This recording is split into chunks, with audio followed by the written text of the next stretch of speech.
Stop waiting for someone to save you. No one is coming. And that is not your tragedy. That is your turning point. Because the moment you stop expecting rescue, you start discovering your power. The lie that weakened you at some point in your life, you were conditioned to believe that your strength comes from who stands beside you.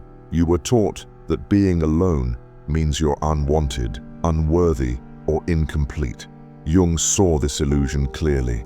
He warned that emotional dependence looks like love, but it slowly erodes your identity. You bend, you shrink, you silence yourself, all to avoid being alone. You don't fear loneliness. You fear meeting the unfiltered truth of who you are without distraction. When the world goes silent, there comes a moment where life strips away your support system. People leave, connections fade, phones stop buzzing. Suddenly, you are alone, and it feels like abandonment. But Jung would argue it is an awakening, because when the world goes silent, you can finally hear yourself. Solitude forces honesty. There is no one to blame for your choices, no one to impress, no role to perform, just you and the mirror of your own consciousness. Most people run from this moment. You won't, not anymore. The mask that is breaking. For years, you have been wearing a persona, a psychological mask. Maybe even decades. You became the pleaser, the fixer, the strong one, agreeable one. You conformed to the comfort of others. Jung referred to this as the persona trap. The mask is more real than who you are. But now, alone, the mask is starting to break. It's painful, yes, but the pain isn't devastation. It's separation, and the false self is breaking loose from the true self. That's not a breakdown, it's a breakthrough. The shadow you avoided. Inside you lives everything you suppressed: anger, disappointment, resentment, unmet needs, abandoned dreams. Jung called this the shadow.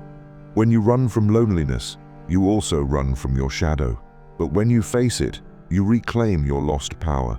That sudden wave of emotions you're feeling, it is not weakness, it is truth, demanding to be acknowledged.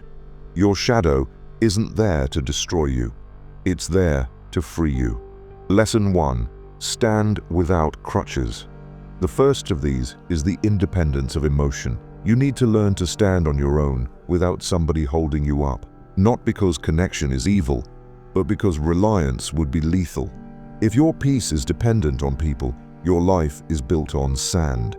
For Jung, wholeness starts when you accept the role of your own anchor. Stop waiting for other people to mend what you don't want to face. Stop outsourcing your stability. The ground you seek is beneath your own feet. Plant them. Lesson 2. Self-soothe like an adult. You were wired from a young age to seek comfort in the external world. Someone to hold you, someone to reassure you, someone to simply say, "I'm here." But maturity requires a shift. Jung spoke of developing an inner parent, the part of you who can hold your pain without collapsing under it. When loneliness appears, don't anesthetize it with distraction. Sit with it.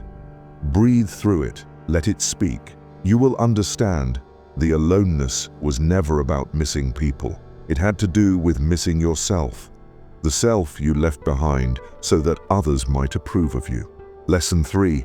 Validate your own worth. You have been living as if your worth depends on the response of other people, praise, attention, or love. But that turned your self-worth into a hostage. You searched betrayal of your identity every time someone pulled back. No more.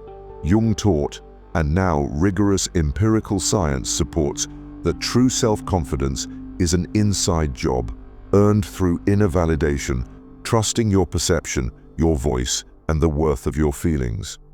You do not require a committee to validate your existence.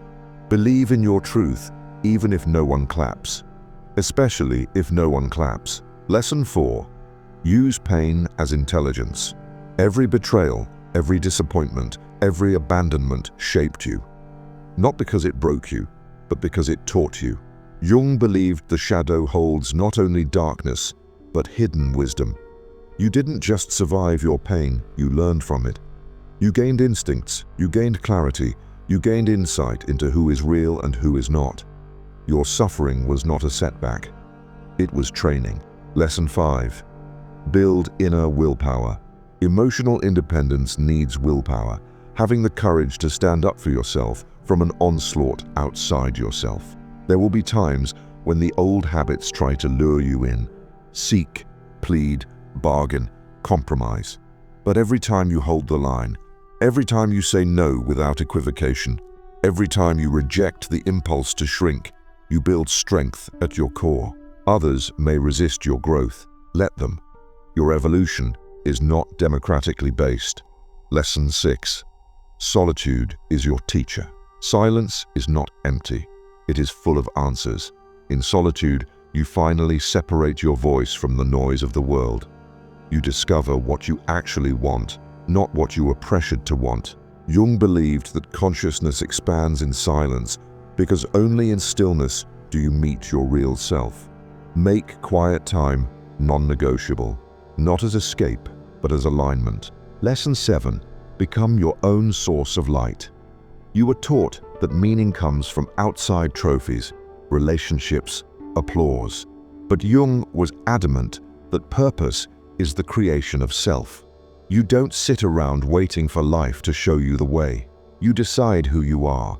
You decide what you stand for in life. You decide what matters.